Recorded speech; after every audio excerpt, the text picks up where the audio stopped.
The last major topic for statistics this semester is hypothesis testing. Hypothesis is something you've heard in science class. You probably have a general idea of what's going on, but it's a little different in statistics. So in statistics, the only way that we can prove something is by disproving something else. So unlike a science experiment where you go in saying, I expect the water to boil at 100 degrees Celsius. Then you go through the experiment, it does boil at 100 degrees Celsius, and you're like, yes, my hypothesis was right. When we're doing statistics, you want to try and disprove what you've hypothesized. So you might hypothesize that on average, the amount of money that a person in this class makes from their part-time job is $1,000 a month. If you wanted to prove that it was more than $1,000 a month, you'd start with the hypothesis that it was 1,000. If you were able to statistically show no, it's not 1,000, you could prove the alternative that it's greater than 1,000.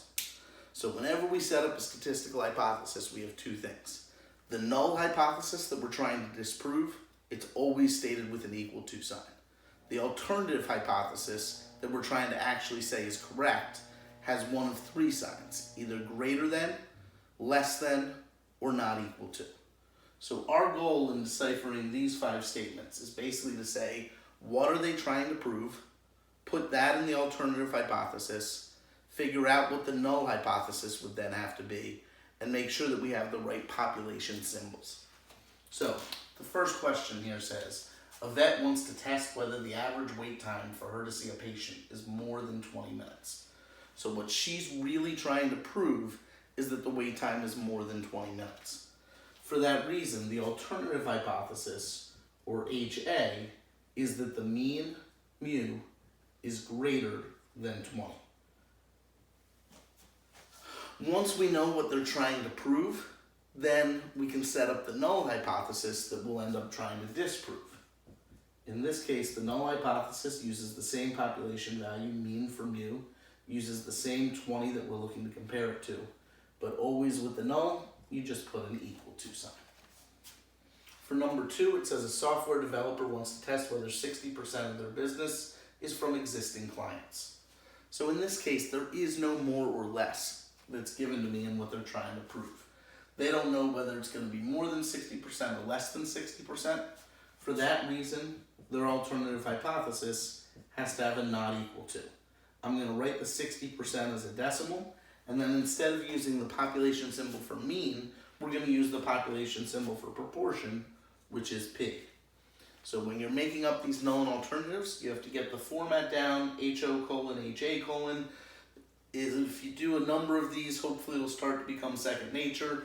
But basically, once I have that down, I then need to make one of 3 choices, greater than, less than, or not equal to for the alternative.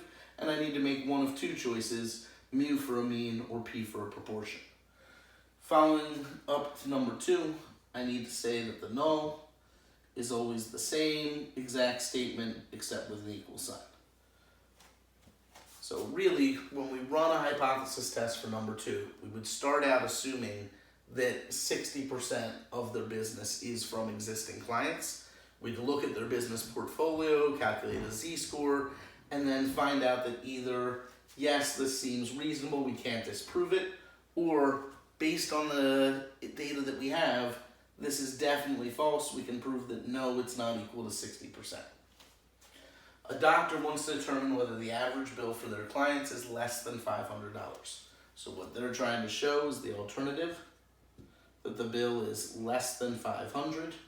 In this case, when we're considering whether it's a proportion or a mean, it's a dollar amount, it's not showing me percentage, it's not showing me a proportion, so it's just going to be mu for the mean that we're testing. The null is then the same exact statement, the mu and the 500, just always with an equal sign for the null. For number 4, it says an architect wants to test whether the average cost of adding a bathroom to a building is $10,000. Like number 2, this doesn't give us a direction. It doesn't say they think it's going to be more than 10,000 or less than 10,000. For that reason, when we write our alternative, HA, we have to say that mu is not equal to 10,000. Whenever we then write the null, it's just the same symbol, the same amount, and always an equal to sign. For the final one, a sports team wants to test whether more than 80% of fans who attend at least one game attend at least 5 games. So here, our alternative hypothesis is going to be based on more than 80%, so greater than 0.80. Because this is a percentage or a proportion, we're going to use the population value P. When we go to do the null, we're going to write the same population variable. We're going to write the same number we're comparing it to, and just make sure the null is always an equal to sign. Overall, hopefully this isn't that rough getting these set up, but I promise it's a key part to what you're going to follow along on the very complicated hypothesis testing. Getting this first step right, where you have the null and alternative, is going to affect future steps, and really getting down how these symbols go is going to be very important to understanding the overall concept.